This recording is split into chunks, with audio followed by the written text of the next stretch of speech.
औज़ु बिल्लाहि मिनश शैतानिर रजीम। बिस्मिल्लाहिर रहमानिर रहीम।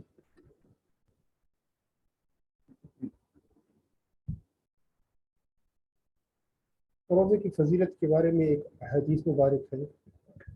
हज़रत अबू हुरैरा रज़ियल्लाहु अन्हु रिवायत करते हैं कि रसूलुल्लाह सल्लल्लाहु अलैहि वसल्लम ने फरमाया, रमज़ान की पहली शब शयातीन और सरकश जन्नात को कैद कर दिया जाता है और दोज़ख के दरवाजे बंद कर दिए जाते हैं।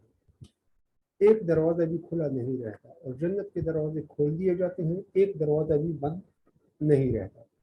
और पुकारने वाला पुकारता है, ए खैर के तालिब आगे बढ़, और ए शर के तालिब ठहर जा। और अल्लाह ताला बहुत सौ को दोज़ख से आज़ाद फरमाते हैं। और ऐसा रमज़ान की हर रात होता है। रमज़ान के मुबारक दिन तो ख़त्म हो गए हैं, लेकिन अल्लाह पाक हमें रमज़ान के तमाम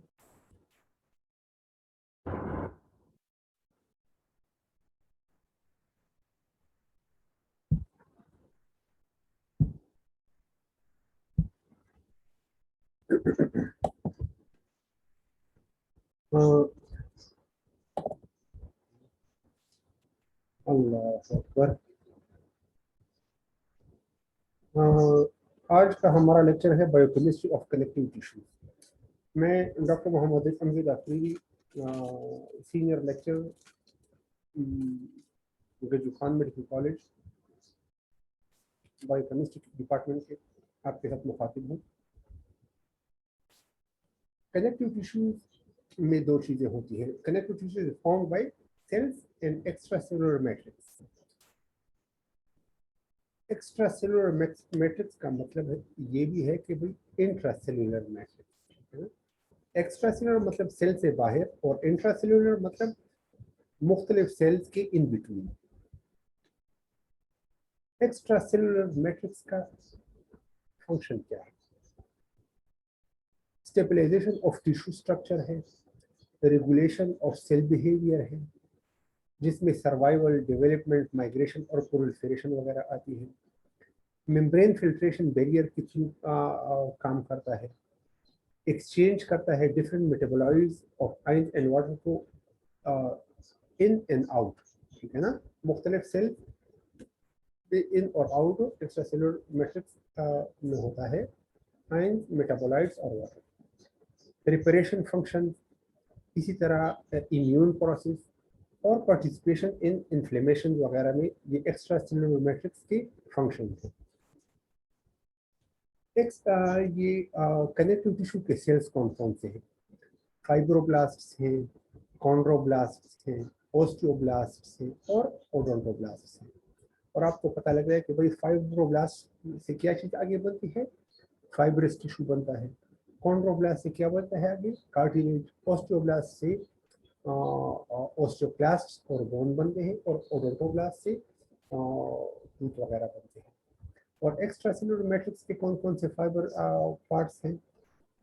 इसमें फिब्रिल प्रोटीन है, ग्लाइकोप्रोटीन्स हैं, ग्लाइको अमीनोग्लाइकेन्स हैं और प्रोटियोग्लाइकेन्स हैं। ये सारे एक्स्ट्रा सेलुलर मैट्रिक्स के कनेक्टिव टिश्यूज के पार्ट्स हैं, ठीक है ना।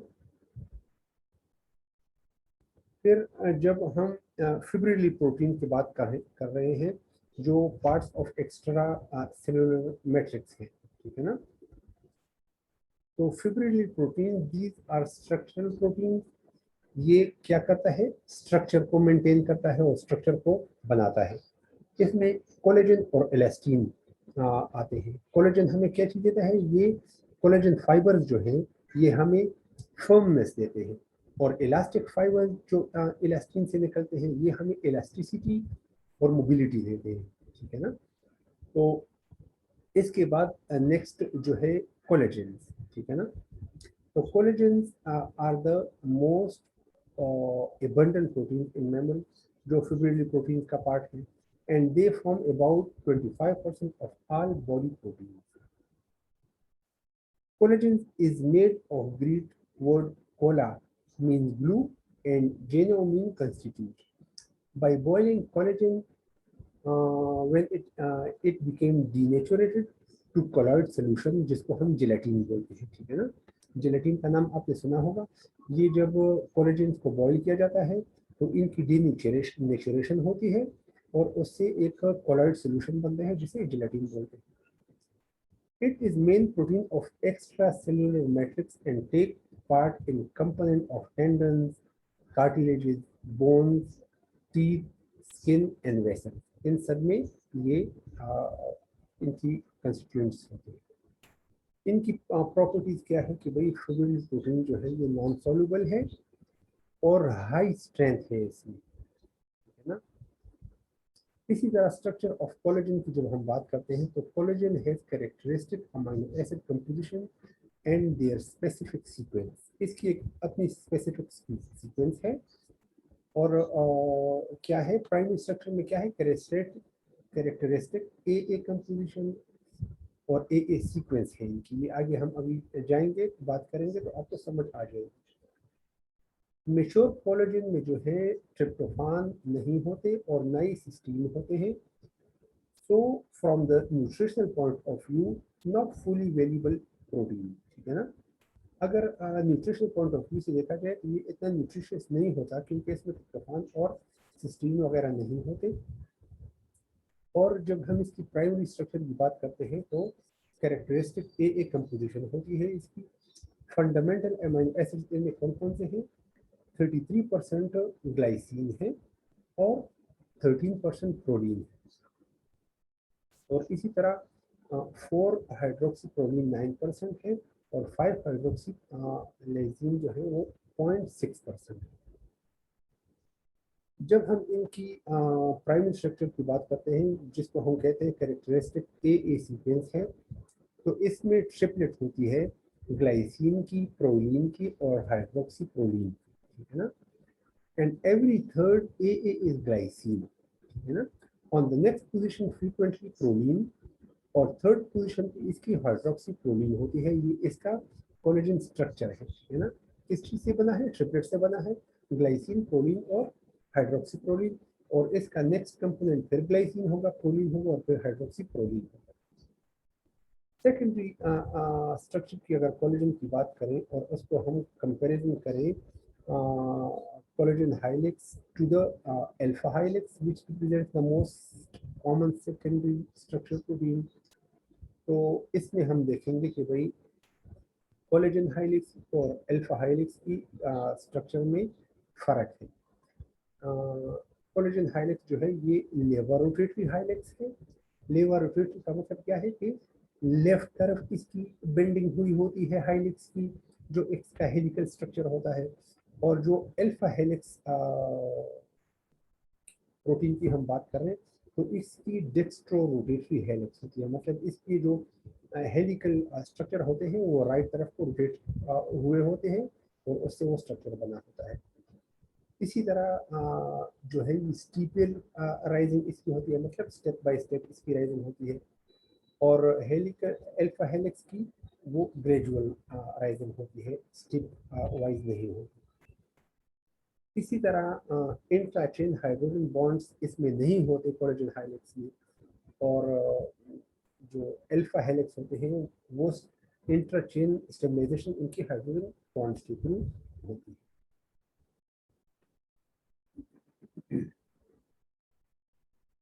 ट्रिपल हेलिक्स की जब हम बात करते हैं तो 3 अल्फा चेन ऑफ कोलेजन होते हैं, ठीक है, जिसको हम ट्रिपल हेलिक्स बोलते हैं या रिलेटिवली रिजिड फॉर्म में होते हैं। This structure is responsible for tensile strength.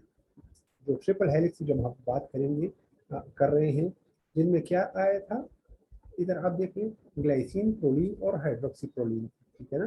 तो जो ट्रिपल हेलिक्स जो है जी इनकी हेलिकल जो स्ट्रक्चर है ये एक्स्ट्रा टेंसाइल स्ट्रेंथ देती है टिश्यू को।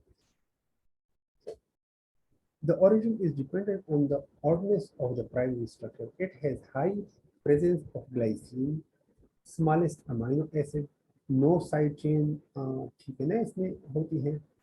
or placed in the center of triple helix where no space is available. So these helix are in close contacts between chains. इनके दरमियान स्पेस अवेलेबल नहीं होती। ये जो ट्रिपल है ग्लाइसिन, प्रोलीन और हाइड्रोक्सी प्रोलीन है, तो इसकी वजह से इनकी वो टफनेस ज़्यादा होती है, क्योंकि चेन एक दूसरे के ज़्यादा करीब होते हैं, इनके अंदर स्पेस नहीं होती, तो जाहिर है इनकी स्ट्रेंथ ज़्यादा होगी। Triple helix is stabilized by hydrogen bonds between each peptide bond.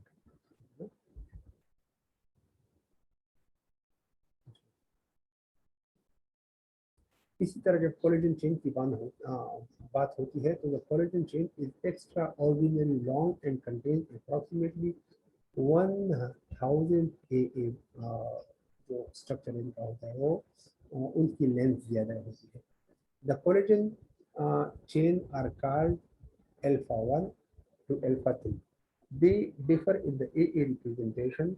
Products of different genes होती है इनमें, और Roman digit labels the collagen type. इनको अल्फा 1 या अल्फा 2 या अल्फा 1 और अल्फा वी के जरिए भी लेबल किया जाता है, और इनके more than 30 different types.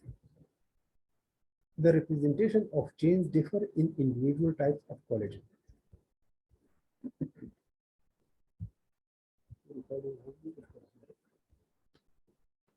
The collagens may form homotrimers और heterotrimers. Homotrimers क्या है? Homotrimers जो है, इनमें molecules of collagen is formed by 3 identical chains. For example, collagen type 3 is formed by alpha 3 chain. और heterotrimers में क्या होते हैं? Molecule of collagen is formed by different chains. मिसाल के तौर पे collagen type 1 is assembled by 2 alpha 1 chains and 1 2 alpha chain, ठीक है ना। तो होमोट्राइमर्स में एक ही टाइप के कोलेजन होंगे, और हेटेरो में डिफरेंट टाइप्स ऑफ कोलेजन होंगे, और जिनसे वो चेन बना होता है। जब हम सिंथेसिस और post translation modification of collagen की बात करते हैं, तो देखिए इसमें एक होता है सिंथेसिस ऑफ पॉलीपेप्टाइड चेन। इस पॉलीपेप्टाइड चेन की हाइड्रोक्सिलेशन होती है, और बाज लाइसिन रेजिड्यूज इनसे रह जाते हैं। फिर उनकी ग्लूकोजाइलेशन होती है ऑफ सेलेक्टेड हाइड्रोक्सिलाइसिन रेजिड्यूज, और फॉर्मेशन ऑफ एसएस बॉन्ड होती है इन एक्सटेंशन पेप्टाइड, जिनसे बनते हैं ट्रिपल हेलिक्स फॉर्मेशन, और सीक्रेट होते हैं प्रो कोलेजन।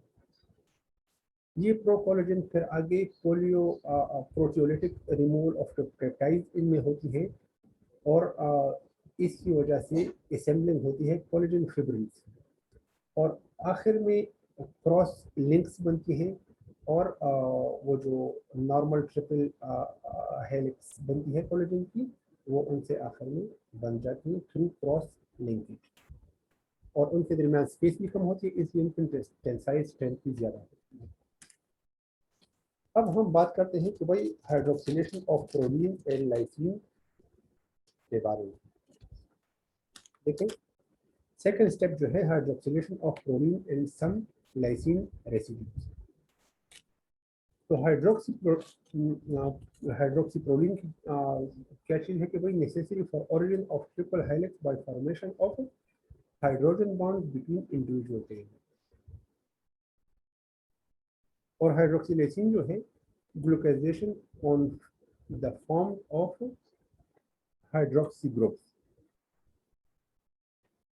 अगर डिफिशियंसी ऑफ विटामिन सी हो, तो non hydroxylated chain is not able to mature.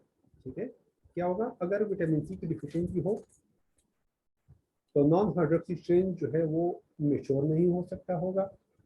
इस वजह से स्टेबल ट्रिपल हेलिक्स जो फॉर्म है वो नहीं बनेगी, और इस वजह से immediate degradation inside the cell होगी, और कोलेजन मैट्रिक्स में लॉस हो जाएगा, जिसकी वजह से क्या हो सकता है? वूंड की सही हीलिंग नहीं होगी, मस्कुलर फ्रेजिलिटी होगी, ब्लड वेसल्स जो है इनमें भी कोलेजन फाइबर्स हैं, तो वो लूज होंगे, तो वेसल्स क्या होंगी, फ्रेजाइल होंगी। इसी तरह टूथ जो है ये अपने गम में बैठा होता है, कोलेजन फाइबर्स के थ्रू इसकी टेंसाइल स्ट्रेंथ होती है। तो विटामिन सी की डिफिशियंसी से क्या होगा, ये जो हमने पढ़े हैं कि भाई हाइड्रोक्सिलेशन नहीं होगी चेन की, वो मेच्योर नहीं होगा, स्टेबल ट्रिपल हेलिक्स नहीं बनेगा, और डिग्रेडेशन होगी कोलेजन की, तो क्या होगा, टूथ लॉस की एक वजह भी हो जाएगी। आगे हम आते हैं ग्लूकोजाइलेशन की तरफ। आपको याद है वो पिक्चर, ये वाली थर्ड पे है ग्लूकोजाइलेशन ऑफ सेलेक्टेड हाइड्रोक्सी। तो क्या होगा, ग्लूकोजाइलेशन में क्या होगा, अटैचमेंट ऑफ गैलेक्टोज और galactosyl glucose to hydroxy group of hydroxylysine. इसमें क्या होगा कि भाई एंजाइमेटिकली कैटालाइज्ड रिएक्शन होगा, गैलेक्टो सेल ट्रांसफेरेज और ग्लूकोजिल ट्रांसफेरेज जो है, ये नंबर ऑफ सैकराइड यूनिट्स हैं, depends on the type of collagen. Type 1 में 6 यूनिट्स हैं और टाइप 2 में 110 यूनिट्स हैं। तो क्या होगा कि भाई फॉर्मेशन ऑफ एसएस बॉन्ड्स इनसे आगे बनती है, किस तरह बनती है कि भाई जो डाइसल्फेट बॉन्ड्स होते हैं in the region of C terminal propeptide, इनमें interchain and intrachain disulphide bonds होते हैं, और जो एन टर्मिनल प्रोपेप्टाइड्स हैं इसके ऑपोजिट, उसमें सिर्फ इंट्राचेन डाइसल्फाइड बॉन्ड्स होते हैं। इनकी इंपॉर्टेंस क्या है कि भाई they are necessary for initiation of triple helix formation start from the CN and secretion out of the cell। तो क्या होता है कि ये जो इंटरचेन है और इंट्राचेन डाइसल्फाइड बॉन्ड्स हैं और सी टर्मिनल पे और एन टर्मिनल पे इसके इंट्राचेन डाइसल्फाइड बॉन्ड्स हैं, इनकी वजह से सी एंड पे ट्रिपल हेलिक्स फॉर्मेशन स्टार्ट होती है कोलेजन की, जिसकी वजह से फिर ट्रिपल लेवर रोटेटरी मूवमेंट्स होती है और उनकी स्ट्रेंथ इसमें ज़्यादा होती जाती है। आगे हम जब प्रो कोलेजन की बात करते हैं तो हमने बात की है कि भाई प्रो कोलेजन का एक एंड होता है, एक सी एंड होता है। इन ये ट्रोपोकोलेजन की पूरी दोनों एंड्स की बात हो रही है, ठीक है ना, सी एंड की और एन एंड। तो सी टर्मिनल पे क्या होता है कि भाई प्रोपेप्टाइड और प्रोकोलेजन ग्लोबुलर डोमेन इसको बोलते हैं, और जो एन टर्मिनल प्रोपेप्टाइड ऑफ प्रोकोलेजन है इसको ग्लोबुलर डोमेन, ये दूसरे वाला है। तो इसके फंक्शन और प्रोपेप्टाइड्स के क्या है कि भाई it starts the formation of triple helix in the ER intracellularly in endoplasmic reticulum। इंट्रासेलुलरली इसकी फॉर्मेशन स्टार्ट होती है ट्रिपल हेलिक्स, और ये क्या करता है, it prevents a premature fibril formation extra cellularly. क्या करता है कि भाई सी एंड में इसकी वो जो प्रोडक्शन स्टार्ट होती है और इंट्रासेलुलर एंडोप्लाज्मिक रेटिकुलम में इसकी फॉर्मेशन ट्रिपल हेलिक्स की शुरू होती है, और एक्स्ट्रा सेलुलरली इसको प्रिवेंट करता है प्रीमेच्योर फिब्रिल फॉर्मेशन।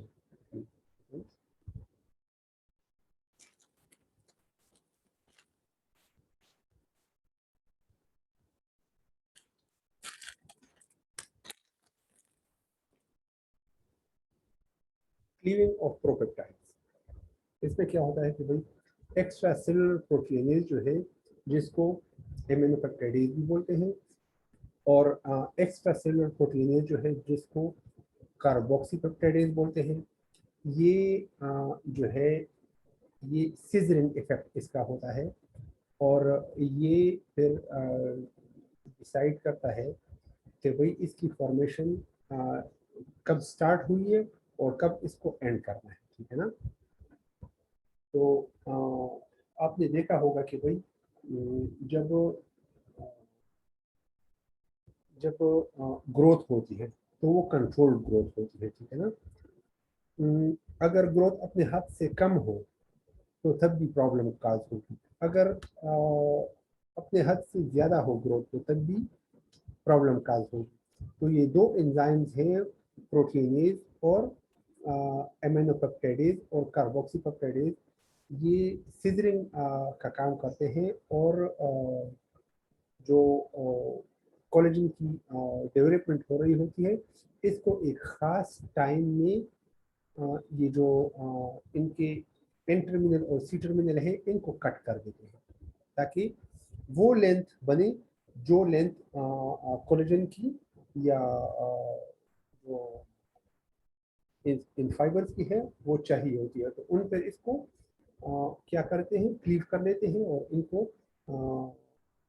आइडेंटिफाई करते हैं कि इतनी लेंथ इनकी चाहिए है, तो उनको इन दो एंजाइम्स के जरिए क्लीव कर लेते हैं।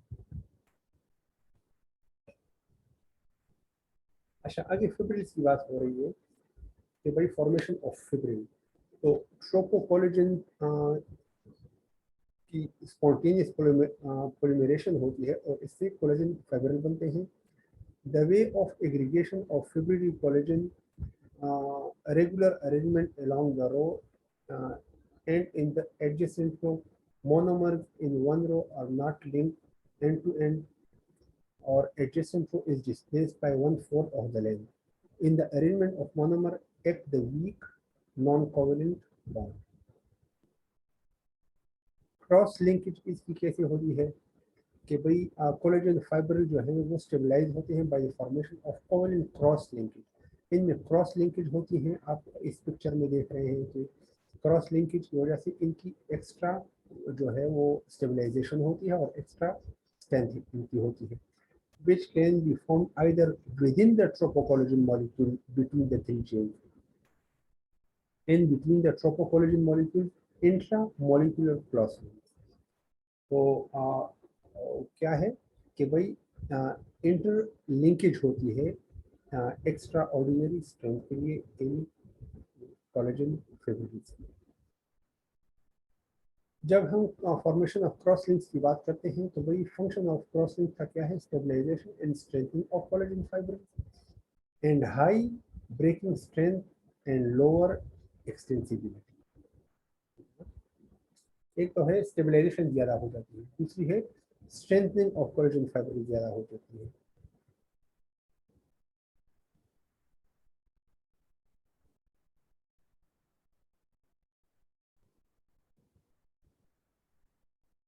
In the course of bone degradation, these cross bridges are separated from collagen fibers, released to blood and excreted to urine.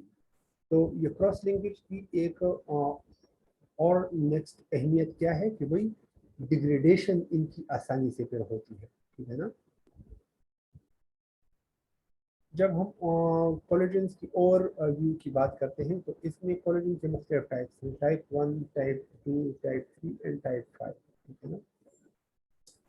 Type 1 जो है ये skin, vessels, tendon, gingiva, bone, cementum, dentine वगैरह में वाइडली पाए जाते हैं। कोलेजन टाइप 2 जो है कार्टिलेज और वेट्रस बॉडी में पाए जाते हैं ज़्यादातर। Type 3 collagen skin, vessels, lungs, gingiva वगैरह में। और type 5 skin, smooth muscle, bone, cement और डेंटिन में पाए जाते हैं ज़्यादातर। इसी तरह टाइप 6 है, टाइप 9 है और टाइप 11 है। इनकी अकरेंस है कि भाई टाइप 6 जो बोन जेंजिवा वगैरह में, टाइप 9 पीरियोडोंटल लिगामेंट्स में, विट्रस बॉडी में, कार्टिलेज वगैरह में। टाइप 12 जो है ये पीरियोडोंटल लिगामेंट्स वगैरह में और सॉफ्ट टिश्यू में। जो सम नेट फॉर्मिंग कोलेजन है मिसाल के तौर पर 4, तो ये बेजल मेम्ब्रेन में वगैरह में, जिंजेवा में और पेरिडोंटल लिगामेंट्स में पाए जाते हैं। कोलेजन सिंथेसिस की अगर इसमें डिसऑर्डर्स आए तो क्या क्या मसले हो सकते हैं। तो अगर इंक्रीज कोलेजन सिंथेसिस हो, मतलब सिंथेसिस कोलेजन अपने हद से ज़्यादा तादाद में बने तो क्या होगा, फाइब्रोसिस होगा। अगर फाइब्रोसिस होगा तो क्या मसला होगा, जब फाइब्रोसिस होता है तो फाइब्रस टिश्यू ऐसा टिश्यू है जिसमें ब्लड सर्कुलेशन काफ़ी कम होती है। तो जिस जगह ब्लड सर्कुलेशन कम हो तो वहाँ क्या होगा, वहाँ नॉर्मल रूटीन लाइफ डिस्टर्ब होगी, मतलब वहाँ रिस्पायरेशन अच्छी नहीं होगी, वहाँ न्यूट्रिशनल जो बैलेंस है वो ठीक नहीं होगा, न्यूट्रिएंट्स सेल्स के अंदर आए और आ नहीं जा सकेंगे आसानी से, वाटर की एब्जॉर्प्शन और रीएब्जॉर्प्शन आसानी से नहीं होगी। तो क्या होगा, जिस जगह फाइब्रोसिस ज़्यादा होगी तो उस जगह जो नॉर्मल सेल फंक्शन होंगे वो डिस्टर्ब होंगे। इसी तरह अगर डिक्रीज कोलेजन सिंथेसिस होगी तो क्या होगा, जेनेटिक और एक्वायर्ड डिसऑर्डर्स होंगे। कौन कौन से होंगे आगे बात करते हैं। इंक्रीज्ड कोलेजन सिंथेसिस में क्या होगा, फाइब्रोसिस होगा। तो फाइब्रोसिस जब होता है तो ये याद रखें कि ये नॉर्मल जो सेल्स हैं और नॉर्मल टिश्यूज हैं उसको डिस्प्लेस कर लेता है। मिसाल के तौर पर जब लिवर में फाइब्रोसिस होगी तो क्या होगा, उस बीमारी को हेपाटिक सिरोसिस बोलते हैं, जिसका कोई इलाज नहीं है सिवाय लिवर ट्रांसप्लांट। इसी तरह पल्मोनरी फाइब्रोसिस जो है, नॉर्मल जो लंग्स के टिश्यूज हैं उनको रिप्लेस कर लेते हैं, तो लंग्स नॉर्मली ब्रीथ नहीं कर सकेंगे। और एथेरोस्क्लेरोसिस जो वेसल्स में एक्स्ट्रा फाइब्रोसिस हो जाएंगे तो क्या होगा, जो वेसल्स की अपनी इलास्टिसिटी है वो कम हो जाएगी या ख़त्म हो जाएगी, और जो वेसल्स हैं वो स्टेनोज्ड हो जाएंगे, तंग हो जाएंगे, तो सर्कुलेशन का प्रॉब्लम होगा। Tissue damage stimulate collagen synthesis by fibroblast, ठीक है ना। जहाँ भी टिश्यू डैमेज हो वहाँ कोलेजन सिंथेसिस ज़्यादा होगी। मिसाल के तौर पर जब हमारा स्किन वगैरह पे जख्म आ जाता है तो वहाँ कोलेजन सिंथेसिस स्टिमुलेट हो जाती है, वो जगह हील हो जाती है, और वो जो नॉर्मल स्किन की वो लेयर थी उसको फाइब्रस टिश्यू रिप्लेस कर लेते हैं और वो जख्म ठीक हो जाता है। लेकिन आपने देखा होगा कि उस जख्म में स्ट्रेंथ तो ज़्यादा होती है लेकिन उसमें रिजिडिटी सी होती है। ये जो एक नॉर्मल वो है, एक प्रॉपर्टी है कोलेजन। कोलेजन के साथ में इसी तरह हम बात करेंगे कि भाई बैक्टीरियल इन्फेक्शन भी स्टिमुलेट करते हैं कोलेजन सिंथेसिस को। और इसमें क्या होता है, भाई प्रिवेंशन ऑफ इन्फेक्शन स्प्रेड होती है। मतलब मैंने आपको बताया है ना कि भाई जिस जगह कोलेजन ज़्यादा होगा तो उस जगह वो नॉर्मल सेल्स एक्सचेंज और फंक्शंस कम होंगे, तो इन्फेक्शन, ये अल्लाह ताला ने निज़ाम बनाया है कि भाई इन्फेक्शन भी स्प्रेड नहीं होगा, क्योंकि इन्फेक्शन भी थ्रू सेल स्प्रेड होता है ना। तो ये भी एक प्रिवेंटिव मेजर है इसकी। इसी तरह जब डिक्रीज कोलेजन सिंथेसिस होगी तो क्या होगा, तो उसमें जेनेटिकली मुख्तलिफ कंडीशन है और एक्वायर्ड भी मुख्तलिफ कंडीशन है। जेनेटिक कंडीशन में जब कोलेजन सिंथेसिस डिक्रीज हो तो एक बीमारी है जिसको एनलर डैनलर सिंड्रोम बोलते हैं, दूसरी है ऑस्टियोजेनेसिस इम्परफेक्टा, इसके बारे में आगे बात होगी। और एक्वायर्ड जो है इनमें लेथेरिज्म है, कॉपर डिफिशिएंसी है और विटामिन सी डिफिशिएंसी है। इनके बारे में अब बात करते हैं। जो एनलर डैनलर सिंड्रोम है जो एक कुदरती पैदाइशी collagen synthesis, decrease collagen synthesis की बीमारी है। तो इसमें क्या होता है कि इसमें डिफेक्ट होता है एक एंजाइम में which is necessary for the synthesis of collagen और by abnormality in the pro collagen gene. इसमें क्लिनिकल पिक्चर क्या होगा कि भाई extreme extensibility of connective tissue and skin, hypermobility of joints, hypermobility of joints होगा। और इसमें क्या होगा, वेसल्स के रप्चर्स या इंटेस्टाइन के जो अपने लेयर हैं उनके रप्चर्स का ज़्यादा खतरा होता है। क्यों, क्योंकि उनमें वो इलास्टिसिटी नहीं होती डिक्रीज सिंथेसिस ऑफ कोलेजन की वजह से। ऑस्टियोजेनेसिस इम्परफेक्टा में क्या होता है कि ये एक ग्रुप ऑफ डिजीज है जिसमें कोलेजन टाइप 1 जो है उसमें exchange of glycine for AA having larger side chain, formation of triple helix is not possible. ठीक है ना। उसमें ग्लाइसिन की जो हम बात कर रहे थे कि भाई ग्लाइसिन है, प्रोलीन है और हाइड्रोक्सी प्रोलीन है, इनकी वो ट्रिपलिंग होती है, तो इसमें वो नहीं बन पाती कंजेनिटली। तो क्या होता है, degradation of polypeptide chains not forming triple helix, वो ट्रिपल हेलिक्स नहीं बना पा रहे होते, जिसकी वजह से एक्स्ट्रा टेंसाइल स्ट्रेंथ होती है। और इसके क्लिनिकल पिक्चर में क्या होता है कि भाई एबनॉर्मल बोन फ्रेजिलिटी होगी, बोन जो है उसमें एबनॉर्मल बोन फ्रैक्चर्स आएंगे। Bone fractures are even in small injury, थोड़ी सी मामूली सी इंजरी होगी और बोन फ्रैक्चर क्यों, क्योंकि कोलेजन फाइबर में वो स्ट्रेंथ नहीं होगी जो स्ट्रेंथ होनी चाहिए थी। और इसके अलावा प्री नेटल फ्रैक्चर भी हो सकते हैं, मतलब प्री बर्थ जो फ्रैक्चर्स हैं इंट्रायूटेराइन वगैरह। इस तरह इंटरवीनियस इम्परफेक्टा में क्या होगा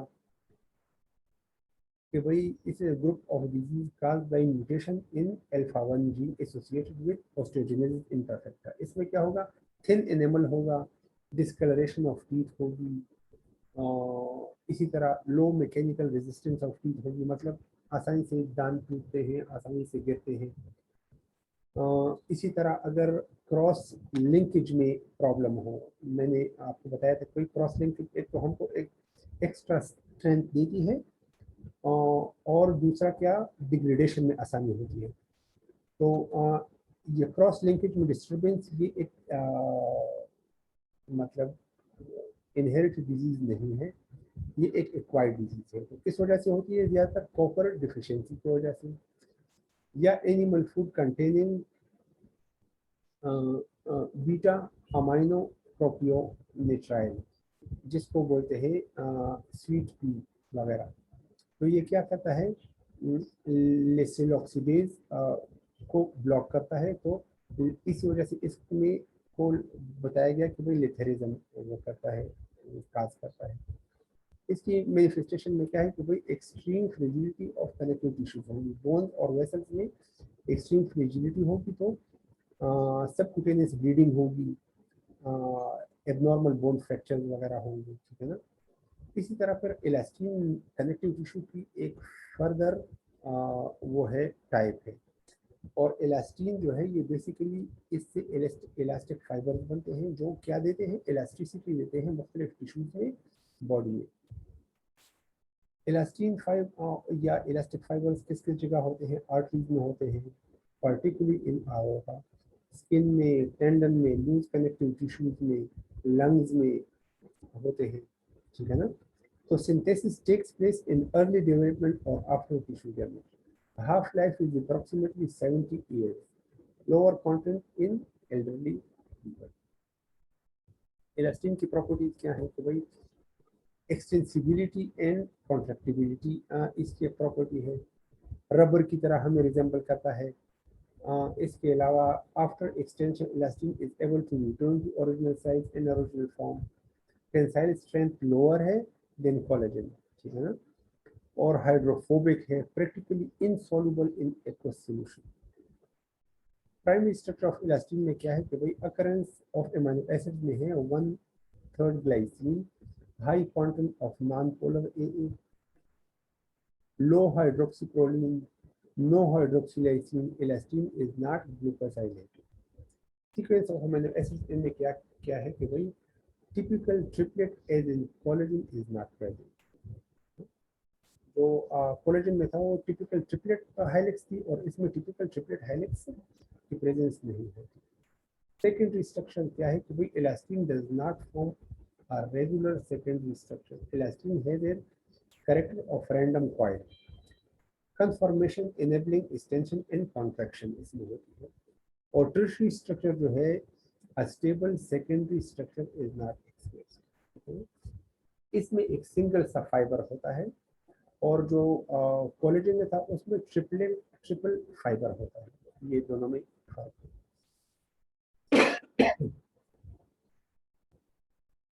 जब इलास्टिन की सिंथेसिस की बात करते हैं तो इनमें यही स्टेप्स हैं कि भाई सिंथेसिस ऑफ पॉलीपेप्टाइड चेन, आगे उसकी हाइड्रोक्सिलेशन होती है प्रोलीन रेजिड्यूज की। आगे प्रोलीन रेजिड्यूज में क्या होता है कि भाई सिक्रीशन ऑफ ट्रोपोइलास्टिन होती है। ट्रोपोइलास्टिन क्या है, ये ग्लोबुलर स्ट्रक्चर है जिसका मॉलिक्यूलर वेट 70,000 तक है। इसमें फिर क्रॉस लिंकेज होती है और 3 डायमेंशनल नेटिंग होती है। ग्लूकोज अमीनो ग्लाइकेन्स का एक अलग लेक्चर मैंने आपको दिया था, उम्मीद है आपको याद होगा, या नहीं है तो आप उसको रिवाइज कर सकते हैं। ग्लूकोअमीनोग्लाइकेन जिसको गैग भी बोलते हैं, ये म्यूकोपॉलीसैकेराइड्स हैं और इनकी कैरेक्टरिस्टिक्स क्या है कि वही 100% पॉलीसैकेराइड्स हैं, नॉन ब्रांच्ड हैं और लॉन्ग चेन्स हैं 70-200 मोनोसैकेराइड्स और रिपीटेड डाइसैकेराइड यूनिट्स इनमें होती है। Polysaccharide of a GAG is formed by repeating disaccharide units. Uronic acid, amino sugar, or monosaccharide, sulfonic amino sugar.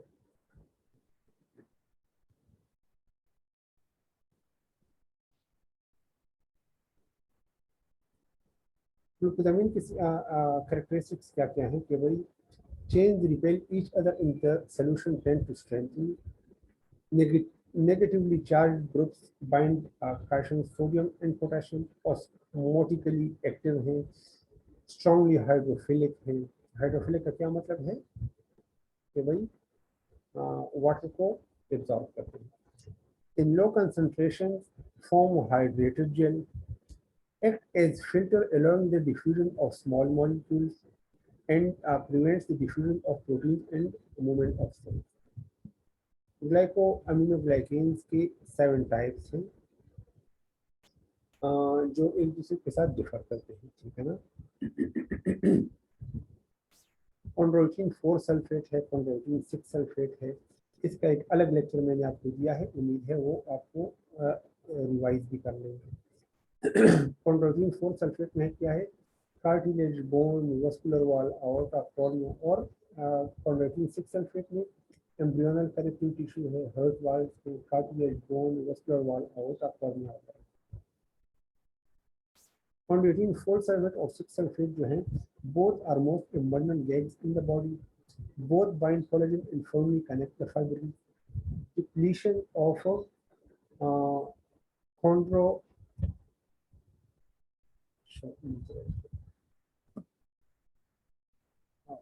depletion of chondroitin sulfate in cartilage is the main cause of osteoarthritis. Osteoarthritis में क्या होता है कि भाई chondroitin sulfate जो है इसकी depletion हो जाती है, कम हो जाता है कार्टिलेज में।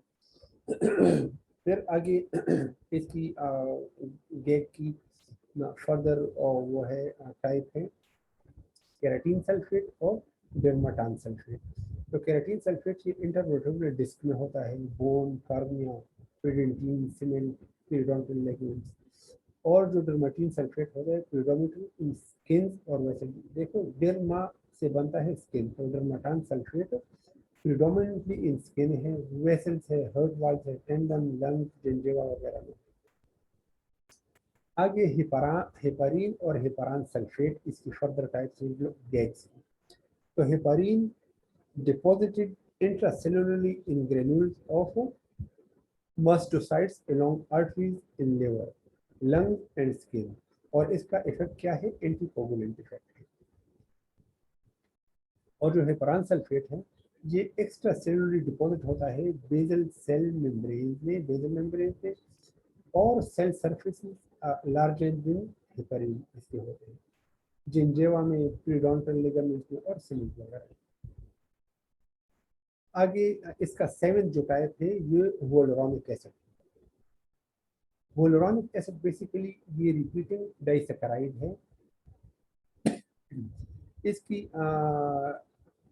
वो जो कैरेक्टराइजेशन है क्या है कि वही एबनॉर्मल लेंथ है इसकी अप टू 25,000 यूनिट्स। और पॉलीसैकेराइड इज कॉल्ड टू लेवोरोटेटरी, ठीक है ना। लेवोरोटेटरी मूवमेंट की वजह से इसकी हेलिक्स जो है स्टेबलाइजेशन होती है।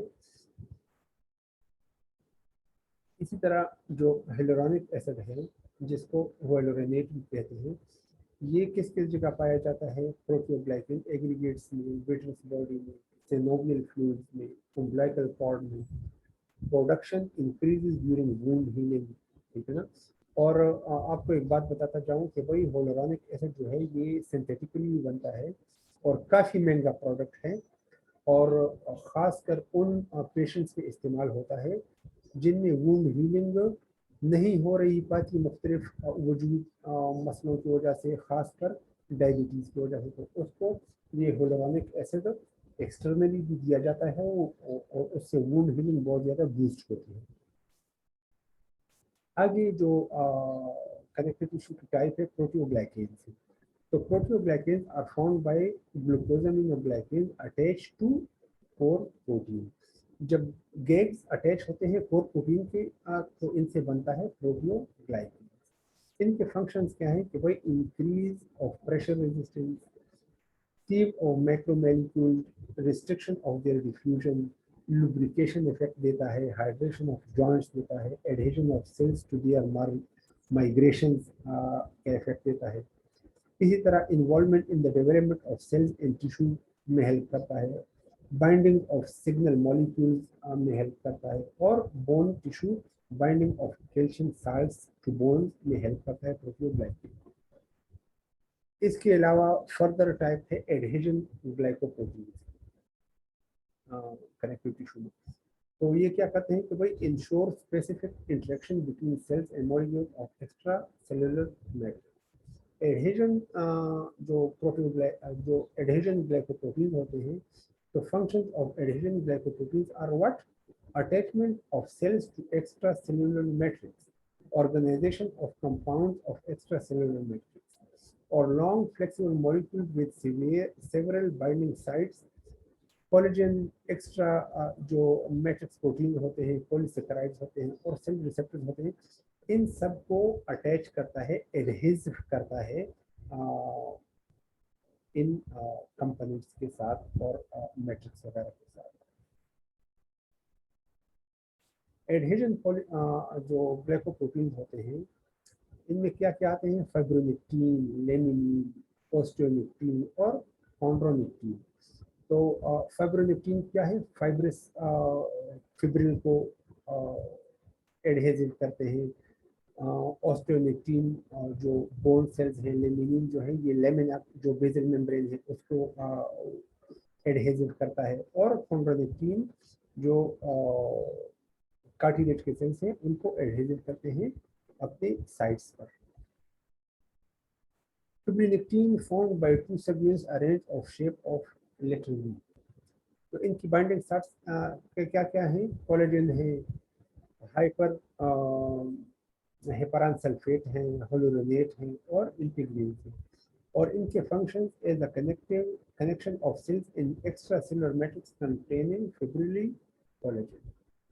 लेमिनिन की भी मैंने बात की है कि भाई जो इनके कंसर्न सेल्स है उनको एडहेसिव करता है अपने साइड्स में। उम्मीद है आज का लेक्चर काफ़ी लंबा था, और अगर आपको समझ ना आई हो तो फिर आप पूछ सकते हैं, लेकिन उम्मीद है थोड़ी बुक स्टडी करके और ये लेक्चर सुन के आपको उम्मीद है समझ आ जाएगी। वरना ये तकरीबन 3 लेक्चरों का लेक्चर था, क्योंकि पहले टाइम में हम इसको तकरीबन 3 लेक्चर्स में पढ़ाया करते थे। और जिस तरह KNU की वो होती है, KNU जिस तरह हमें बोलता है हम तो उसी तरह फिर आगे लेक्चर्स डेवलप करते हैं। तो उम्मीद है आपको समझ आई होगी। जज़ाकुमुल्लाह खैर। अस्सलाम वालेकुम।